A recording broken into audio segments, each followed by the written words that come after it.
Special Economic Zone. Uh, this is what this PowerPoint is all about. A Special Economic Zone is a geographical region that has economic laws that are more liberal than a country's economic laws. The main aim of SEZ is attracting larger foreign investments, and it is also intended to make SEZ as engines for economic growth.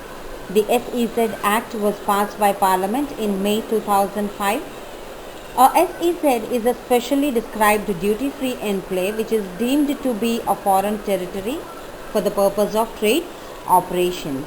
If we have to speak about the objectives of the Special Economic Zones, its basic objectives are generation of additional economic activity, promotion of exports of goods and services, promotion of investment from domestic and foreign sources, creation of employment opportunities, and development of infrastructural facilities. This slide is all about advantages of Special Economic Zone. The first one we have is employment generation. These SEZs are highly considered as an effective tool for job creation because the investors are encouraged to start up. So obviously the employment opportunities also increase. The next point is about economic development. SEZs, they act as an engine for the development of the economy, the wealth of the country increases. Then we have growth of labor intensive manufacturing industry. The industries which are set up here, they are most of them are labor intensive manufacturing industries. Rather than machinery, the labor, the people are given importance. And then one of the most advantageous or let us say the benefits which we get from Special Economic Zones is they create a balance in the region in our country. The rural areas are also given equal importance in setting up of these SEZs, and they also act as a capacity building because a number of industries are there. So the capacity of the industries are tried to be increased by introducing various capacity building programs because the skill of the workers and knowledge about the work has to be up to date. So the capacity building is also given enough importance. And the Special Economic Zone main idea itself is to improve our exports. So the export performance of the country becomes better and better. So these were the advantages, dear students, of Special Economic Zones. If you see the pic, the first one we have employment generation, then the wealth of the nation, that is economic development. Then you can see the labor working in a manufacturing industry, how people are given importance to work and machinery. Then here we see the balanced regional development, trying to equalize all the regions in the country. Then we have capacity building programs, how to improve the thinking, knowledge, the working style of the people, how to build up, how to see to it that the production is done in a very best way.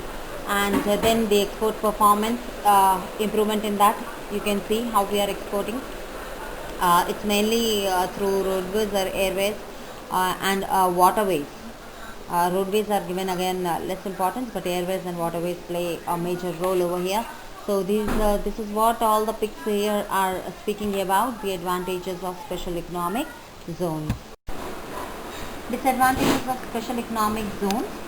The major criticism is against SEZs is that they acquire large area of agricultural land, and because of this most of the people, they are away from they are displaced from their traditional livelihood, and also the people whose employment sources are like farming and fishing, they are also kept away from.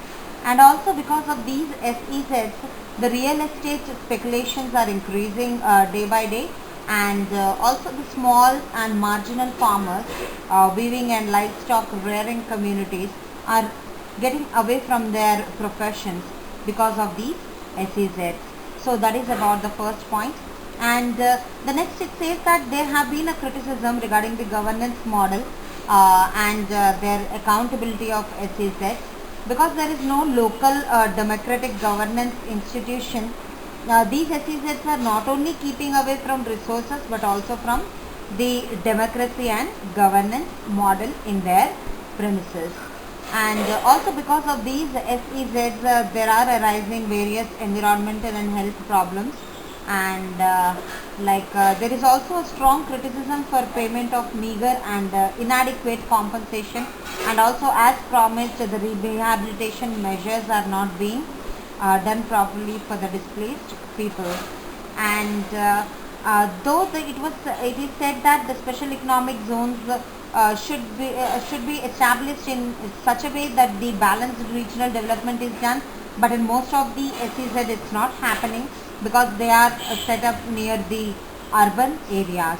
So these were the disadvantages. If we look at the pics, the first one tells about a large area of agricultural land, how it is being taken, and how as promised the people are not given proper rehabilitation or proper compensation. And also because the land is being acquired, so many people who are surviving there, either farming or fishing or any kind of small scale industry they are running, like weaving and livestock rearing.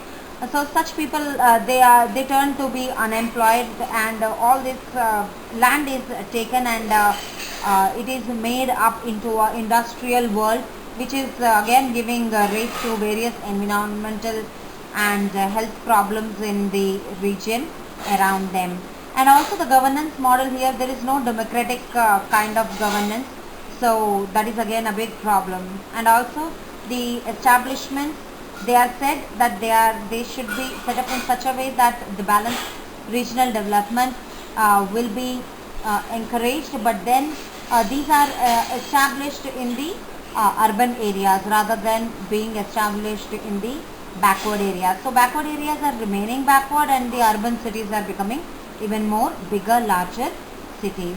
So these were the disadvantages of special economic zones, dear students. Thank you for listening to the class today. Good day, everyone.